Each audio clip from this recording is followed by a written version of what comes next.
You had everything in place. The plan was clear. The opportunity was real. And then somehow you didn't follow through. You procrastinated until it was too late. You picked a fight right before something important. You stopped just before the finish line. And afterwards you told yourself the same thing you always do. Why do I keep doing this? This isn't laziness. This isn't weakness. This is self-sabotage. And your brain is doing it on purpose. Here's what most people get wrong about self-sabotage. They think it's self-destruction, that some part of them wants to fail. But that's not what's happening. Self-sabotage is protection. Your brain learned at some point that success, visibility, or change came with a cost, and it has been protecting you from that cost ever since. The behavior looks like failure, but underneath it, there is a system trying to keep you safe. In 1978, psychologists Stephen Berglass and Edward Jones identified a pattern they called self-handicapping. It works like this. Before something important, an exam, a presentation, a first date, you do something to sabotage your own performance. You don't prepare enough. You stay out too late. You create an obstacle, and then you use that obstacle as an excuse. Not consciously, not deliberately. But the function is the same. If you fail, you didn't really fail. You were tired. You were unprepared. Your actual ability was never truly tested. And if you succeed despite the obstacle, even better, you look impressive. Self-handicapping is a way of protecting your self-image from the risk of finding out what you're actually capable of. Because if you try your absolute best and still fail, there's nowhere left to hide. But self-sabotage doesn't only happen before failure. Sometimes it happens right before success. You get the opportunity, you start moving towards it, and then something pulls you back. Psychologists call this fear of success, and it surprises people because it sounds backwards. Why would anyone be afraid of succeeding? Because success changes things. It raises expectations, yours and everyone else's.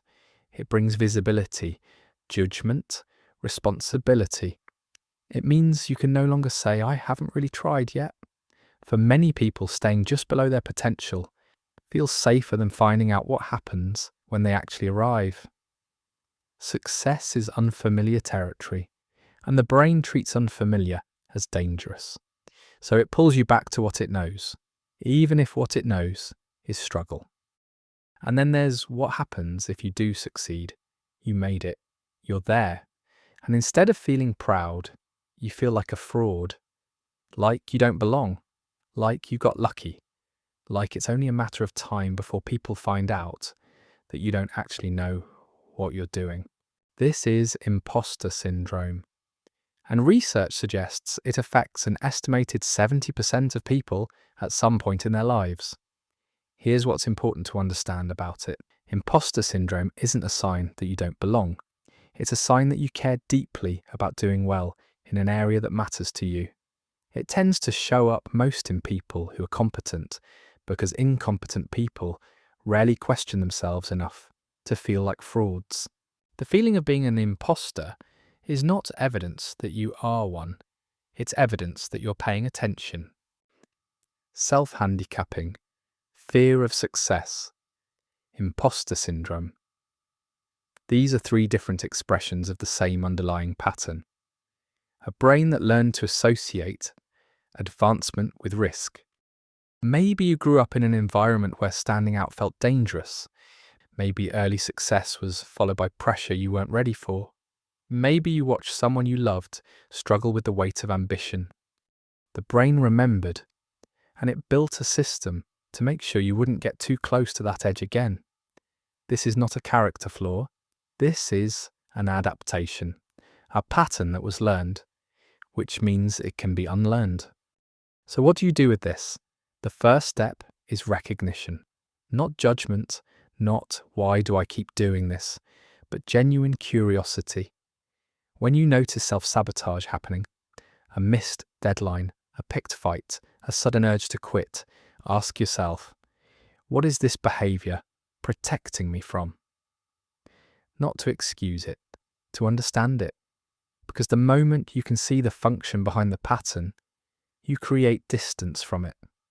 You are no longer inside it, you're observing it. And from that position, you have a choice. The second step is tolerating discomfort.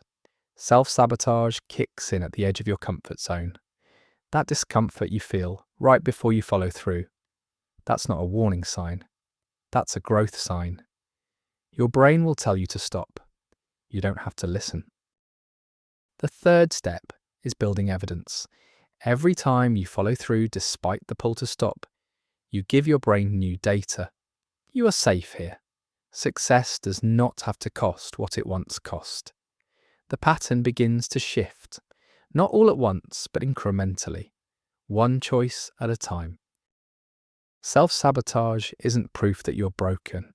It's proof that your brain learned something, early and well, about what it means to try and fail, or try and succeed, or try and be seen. That learning made sense once. It doesn't have to define you now. You are not your pattern, and that changes everything. If this resonated, subscribe. Every video we go a little deeper into the psychology behind why you do what you do. And if you're ready to take it further, we created a 14-day overthinking workbook to help you break the patterns keeping you stuck. The link is in the description. Thank you for watching and see you in the next one.